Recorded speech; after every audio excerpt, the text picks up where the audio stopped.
গাড়ি কেনার টাকা নাই তাই কিনেছি হোন্ডা, আপনার মেয়েকে না পেলে হয়ে যাব গুন্ডা। এই তুই একটা ছোড়া বলতো। ছোড়া বলবো? গোলাপ ফুলের কাঁটা মোর বান্ধবী সাদা মাটা, ফেসবুকে তো রিপ্লাই দেই না। এই ফরমান তুই বলতো বক বেশি ভয়ঙ্কর না মশা বেশি ভয়ঙ্কর? স্যার মশা বেশি ভয়ঙ্কর। এই কি বললি? হ্যাঁ স্যার, মশা বেশি ভয়ঙ্কর। বাঘের ভয়ে আমরা বাঘকে পিঁজরায় ভরে রাখি, কিন্তু মশার ভয়ে আমরা নিজেই মশারির ভিতরে থাকি। স্যার এবার আপনি বলেন তো কোন প্রাণী দুধ আর ডিম দুটোই দেয়? এই কি বলছিস? এরকম কোনো প্রাণী আছে নাকি? আচ্ছা স্যার, দোকানদার টাকা দিলে দুধও দেয় আর ডিমও দেয়। এই তুই বড় হয়ে কি হতে চাস?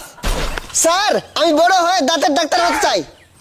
কেন রে, তুই হাত পা ফুসফুস এগুলো বাদ দিয়ে তুই দাঁত ডাক্তার কেন হবি?